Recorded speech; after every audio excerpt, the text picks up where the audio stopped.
최후 의견서에도 나왔지만 네. 어렸을 때 부모님을 여의시고 네. 불쌍하잖아요. 그렇죠. 그래 각하할 가능성은 없을까요? 저는 각하 가능성이 지금 우리 장 기자님 말씀과 이 변호사님 말씀 사이에서 저는 그냥 국민 대중의 일반적 상식 시각으로 예. 두 가지가 지금 충돌하는 거예요. 왜냐하면 하야를 받아줄 수도 있다. 둘을 싸붙이는 거예요? 이게 헌재 입장에서는 예. 정치적인 문제로 예를 들면 지금 대통령 대리인 측과 이 예. 일명 태극기 집회, 친박 보수 친박 집회죠. 집회. 예. 이쪽에서 보면은 계속 이제 각하 얘기를 하고 있으면서 닉슨 사례부터 해외 사례를 다 이제 주워 섬기고 있는데 여기 보면 닉슨도 지금 이제 미국의 경우에는 헌재가 없고 상하원으로 돼 있는데 그렇죠. 상원에서 결정을 하잖아요. 닉슨이 다음날 상원에서 탄핵이 유력시되는 상황에서 전날 하야를 해버리잖아요. 예. 2년 동안 질질 끌다가. 그래서 하야 사례가 해외에 있어요. 선진국들의 민주제도를 도입한 국가에. 이런 것들을 계속 인용을 하고 있어요. 김평우 변호사 등. 그럼 우리나라의 경우에도 자, 이 정치적인 행위에 대해서 대통령의 하야를 받아준다. 지금 오늘도 정보지가 돌고 있는 게 오늘이나 내일 대통령은 인용이 유력할 경우 하야를 발표할 수 있다. 이 얘기가 나와요. 그럼 하야를 발표하면 이게 또 두 가지 설로 갈립니다. 하야를 한다. 두 번째는 하야를 선언하는 순간 그러면 헌재는 각하를 한다. 그 다음에 하야를 번복한다. 그럼 어떻게 할 거냐? 그거는 2주일 전 정보 그러니까, 보고인데. 예, 말도 안 되는 이제 예. 코미디의 가설이 또 하나 이제 따라붙어 있는 거고요. 예. 파생해서. 두 번째로는 이런 게 있더군요. 탄핵이 기각된다. 기각될 가능성도 남아 있는 건 사실이죠. 내일 모레 오전 그렇죠. 11시 발표할 텐데 만약에 5대3 정도로 기각되는 경우에 기각된 직후에 대통령은 하야를 선언한다. 그리고 민심을 수습하기 위해서 나는 명예가 회복됐고 억울함, 무고함이 밝혀졌으나 자, 나라를 위해서 내가 물러날 테니 그럼 알아서 차기 정부를 조기 대선으로 뽑으시오. 예. 라고 퇴진을 한다. 제가 보기엔 제가 지금 알고 이해하고 있는 박근혜라는 인물로는 전혀 그럴 가능성이 없어 보이지만 네. 근데 왜 얘기하세요? 이거 범보수에서 시나리오 예. 띄우기를 하는 예. 걸로 보여줘요. 제가 보기에는. 그러니까 출구를 찾아야 되니까. 지속적으로 이른바 범보수에서 범보수?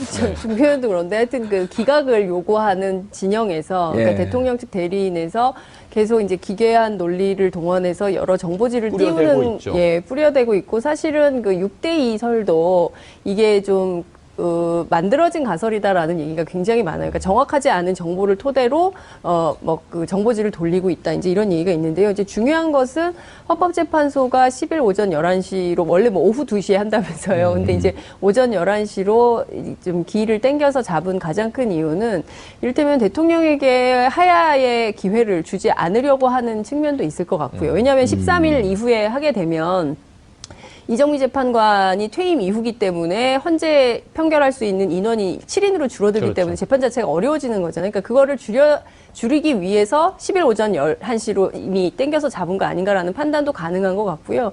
따라서 여러 가지 설들은 돌아다니지만 핵심적으로 하야를 하기 어려운 조건과 상황을 만들었다. 헌법재판소가 예. 그런 분석은 가능할 것 같습니다. 알겠습니다. 이재하 변호사님. 네. 표정이 오늘 좀 긴장되셨어요? 가슴이 심장이 좀 떨려요? 기분이 좋아서 그렇습니다. 아. 저는 기분이 왜 좋으세요? 기각, 인용 어느 쪽도 아닐 때는 전 중립이거든. 심장이 좀 떨려요. 네. 10일 날 하여튼 11시 30분 정도 되면 예. 박근혜 대통령이 민간인으로 돌아오고 어떻게 기각이 인용이 되면 바로 나오나요? 그러니까 집사 시간을 주나요? 헌법재판소의 그 탄핵 결정은 적시 효력이 있습니다. 주문을 낭독할 때 적시 효력이 있기 때문에 그 순간부터 민간인이 되는 겁니다. 제가 좀 정리를 하면 27일 날에 변론 종결을 했다는 이야기는요. 3월 13일 전에 선고하는 것을 다 합의를 했던 겁니다. 아, 8명의 재판관들이 그래서 합의가 안 됐을 때는 27일 날 변론 종결을 할 수가 없었던 겁니다. 그래서 참 기자들은 그 헌법재판소 생리를 몰라서 너무 상상력을 펼친 것 같고요. 장윤선 기자를 제외한 기자들. 그렇죠. 그렇게 해주세요. 그리고 아까 막 각하설 또 근거가 없는 거지요. 예. 헌법재판소가 사실은 정치적인 소명이 있는 게 국론 분열 부분을 종국적으로 마무리를 해야 됩니다. 여기서 각하를 하고 본안에 대한 판단을 하지 않으면 양쪽이 다 난리가 나죠. 거리에서의 정치적 정쟁은 끝이 없어요. 이렇게 되시면 헌법재판소가 제 기능을 못 하는 겁니다. 그래서 아까 판결을 제가 인용을 했던 헌법적 그 해명이 기묘한 사안에 해당된다 할 때 어떤 형태든 간에 헌법재판소가 무책임하게 피해가지는 않을 겁니다.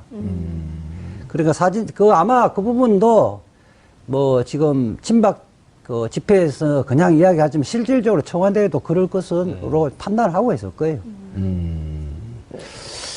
불복 분위기에 대해서 우려를 많이 해요. 맞습니다. 저도 그게 걱정인데요. 자, 지금 일단 우리 분위기는 이제 인용이나 네. 기각이나 어느 한쪽으로 분명히 갈 것이고. 그렇죠. 그리고, 지금 이제 대체로 보는 견해들은, 저를 제외한 나머지 분들은 인용을 갈 것이다. 이제 이렇게 판단하고 있고. 저는 네네. 의견을 펴면 안 되는 자리입니다. 이 자리가. 저는 이 인용 쪽이 유력하나 기각의 가능성도 여전히 발표되기 직전까지는 살아있다. 그건 그렇게 전문용어로요. 봅니다. 영혼 네. 없는 답변. 아, 그러네요. 예. 자, 그런데 기계적인 답변이고요. 여기 아까 말씀하신 대로 불복 문제가 좀 심각해요. 예. 왜냐하면 8대 0으로 만장일치 인용을 하더라도 그렇다면 지금 친박 단체들의 집회는 잦아들 것이냐.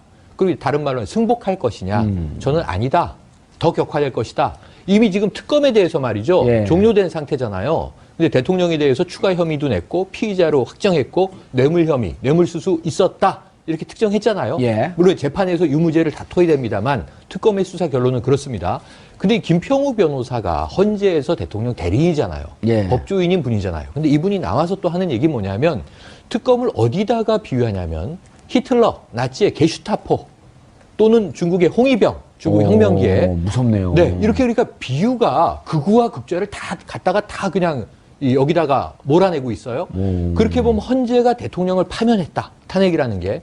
그러면은 이분들은 승복할 것이냐 조용히. 아, 이제 최고의 헌법을 해석하는 권위기구에서 결론을 내렸으니 이제는 우리가 그동안은 기각을 위해서 노력을 했으나 이젠 탄핵이 확정된 마당에 우리는 이제 물러섭시다.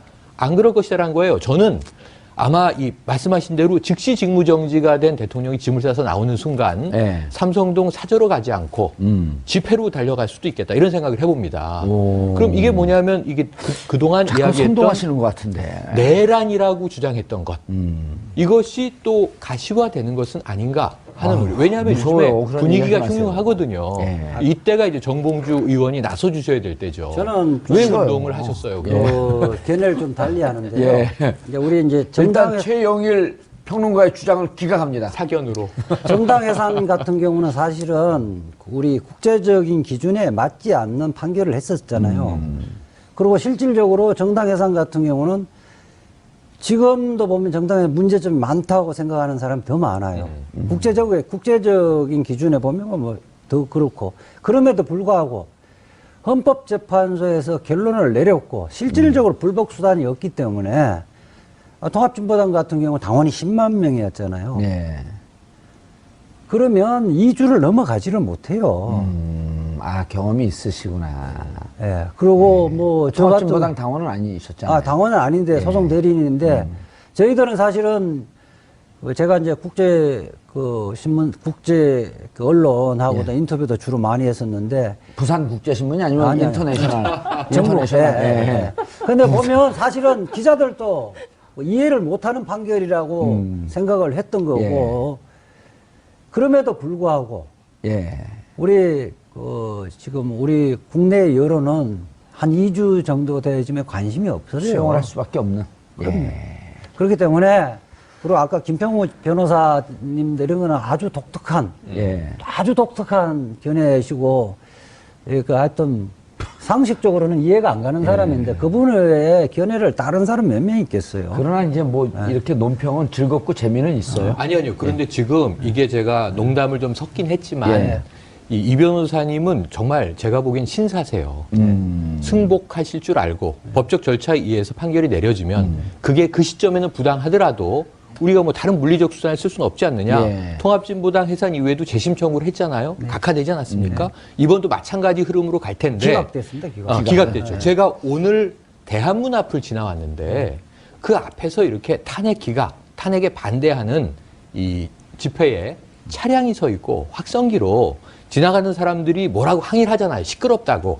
그럼 이 빨갱이들은 다 갈아 죽여야 된다라는 험한 얘기를 하면서 경찰들이 앞에서 막고 있는데 안하무인 요지부동이에요. 이게 통합진보당 사태 때 진보당원 10만 명, 이 사람들은 제가 보기에는 무슨 폭동 세력 아니지 않습니까? 그렇죠. 지금 박근혜 대통령의 탄핵은 절대로 문제가 있다.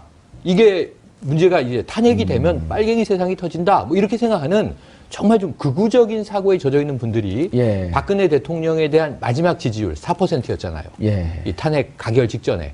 그리고 지금 한 15% 여론이 탄핵 반대. 근데 이분들이 다 아까 말씀하신 독특한 분들은 아니고 이 중에 한 4, 5%가 문제가 좀 심각한 분들이라고 하면 이들이 인구가 250만에 달하는 거예요. 예. 이게 진보당원 10만 명하고는 또 이 규모가 달라요. 그래서 저는 굉장히 좀 이 승복의 문화를 좀 정말 두 주로 전 사그라지지 않을 거라고 봅니다. 근데 이제 저는 그러니까 그래서 법치주의가 작동돼야 된다고 생각을 하는 예, 겁니다. 그러니까 맞습니다. 예를 들면 오늘 아침에 그 원로 변호사인 법조인인 그 박찬종 변호사가 왜 소요죄로 다루지 않느냐라고 비판을 했습니다. 그러니까 뭐냐면 사실상 저기 그 주창용수 그 특검집 앞에서 뭐 야구방망이 예. 들고 하거나 무슨 뭐 그러니까 온갖 그 무슨 뭐 피바다 뭐 예. 별 소리를 죽창까지 죽창에 뭐 태극기 매달고 막 이런 것들에 대해서 왜 소유죄로 다루지 않느냐 정말 이해할 수가 없다. 이제 이런 얘기. 진짜 왜 안 다루죠, 그거를? 그러니까요. 그렇기 때문에 이럴 때는 정말 사법권을 발동해서 그렇게 폭력시 저희도 이제 그 취재를 나가 보면요. 너 어디야? 뭐 오마이야 뭐 발로 걷어차고 뭐 마이크 뺏어가고 카메라 밀고 기자들이 굉장히 많이 다쳤습니다. 근데 그런 폭력적 상황에서 경찰들이 적극적으로 그분들을 말리지 않아서 또 다른 논란을 낳고 있어요. 예. 그래서 이게 뭐냐면 법치주의 국가 그리고 또 민주 국가에서 폭력이 난무하는 것을 그냥 그 방임해서는 안 되는 거 아니겠어요? 그러니까 예. 이것은 당연히 계속적으로 소요나 이런 걸 일으킨다면 당연히 법률로 다스려야 되는 문제인 것이고 이분들이 이제 사실 그 예산이 어디서 나는 것인지 그러니까요. 그리고 이제 그게 뭐 물론 이제 뭐 자발적으로 참여하고 뭐 미국 시민권자들이 와서 성조기를 흔들고 뭐 이렇게 하지만 그 미국 성조기와 태극기를 같이 흔드는 바람에 중국의 가짜 뉴스가 또 횡행하고 있는 거 아니겠어요? 그래서 그것 때문에 혐한 감정, 반한 감정이 생기는 요소가 사드 되는 배치하는 걸 뭐 찬성하는 그렇죠. 듯이. 찬성하는 듯이 사드 배치 찬성 집회를 저렇게 미국과 한국이 함께 하고 있으니 이렇게 문제를 삼는 웨이보에 그런 거 막 떠돌아다니고 있는 거죠.